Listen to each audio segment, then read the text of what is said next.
So I want to talk about the toxic productivity game that happens within academia. And anybody that's in the academic game that is a researcher that is just starting their PhD will begin to understand this.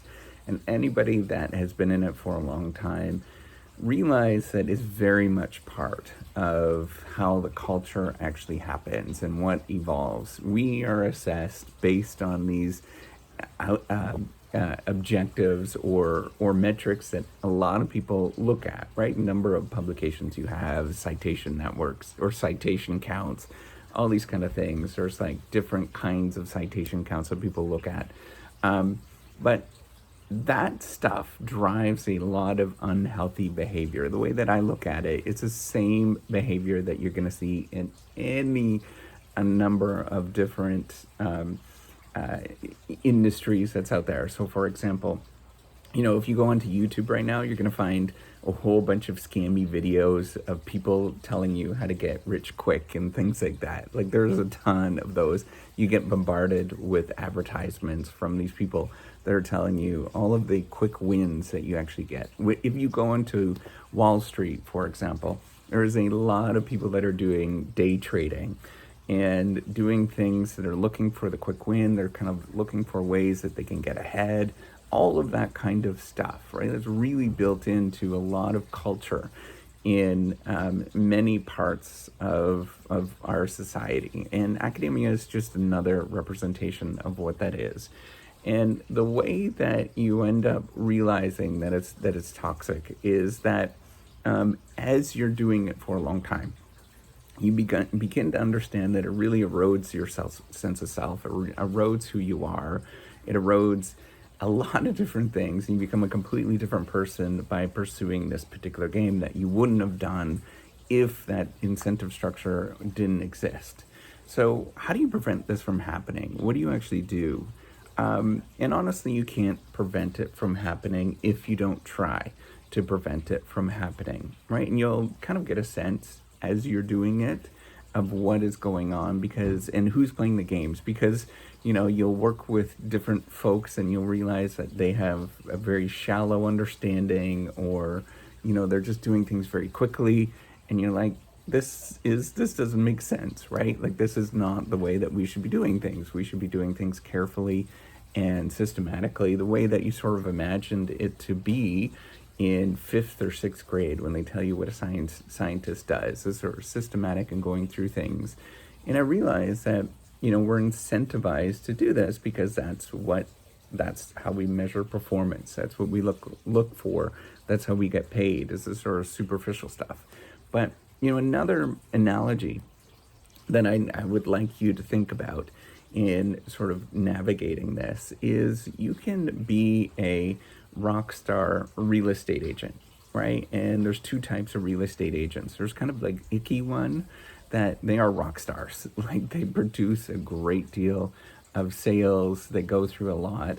But when you are done with the transaction, you never have a good feeling once you're done with that particular transaction with that particular person, right? And you're left kind of like, ugh, I don't know if I want to be that kind of person. I don't know if that feels good with me. But then there's a whole host of real estate agents that once you're done the transaction, once you've actually interacted with them, you still want to be friends with them. You actually want to hang out with them. You want to sort of be, you want them in your friend group. And you're like, this is not so bad. I actually enjoy this process, and I enjoy being part of their life, right? And in both of those things, both of those groups can be equally successful, and they can do really well. One of them is the sort of way that you feel kind of icky, and the other one is you feel like, hey, this was not bad. I understand what they're doing. They might go slower, but I understand what they're actually doing, and I realize that there is a lot of value to what they're doing, and I'm going to refer them in the future, right? So in this scenario, you're actually creating a great deal of value for the customer, so that they will generate more interest in what you're doing in the future, right? And this is called value capture, value creation and value capture. And, the people that sort of get it kind of skewed is they're capturing a lot of value compared to what they are actually creating. And I think this happens a lot across the board. So in academia, right, the sort of toxic stuff that happens, you can play that game, right? You can look for quick wins. And I can tell you on almost every industry across the board.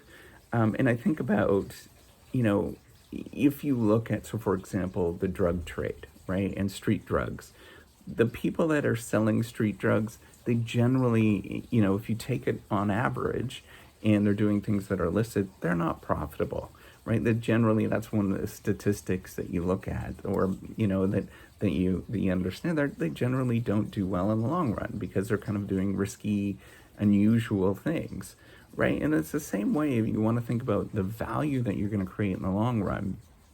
You can choose to do one or the other, but everybody will know the one side, right? The whole, almost everybody knows, right? Other than the sort of surface level stuff. And then you're like, okay, I get it. But then, you know, the people that are in the know, they understand and they get it. They understand completely everything.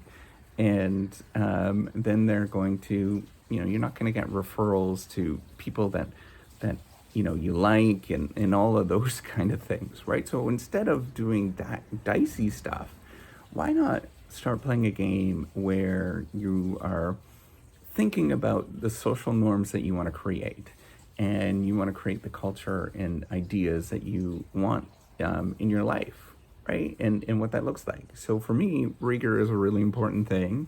You know, trying to do what's best, you know, that's important stuff. And so, yes, I know, I realize I take a little bit slower to get things done. And I realize that there is a lot that people can discount about me. But I know that I try to do my best, and I consistently try to do that. And if you were to work with me and you were to interact with me, hopefully you'd have a good feeling when you were done with that interaction, that you'd be like, yeah, I actually want to work with that person again, or, you know, have those warm and fuzzy feelings. And I think that's how you deal with it, right? We live in a culture that that there are a lot of people that are looking for the quick win, doing kind of scammy, interesting things, I guess. But then we also have a lot of people that you want to refer to, and you believe in them, and you think what they're doing is great.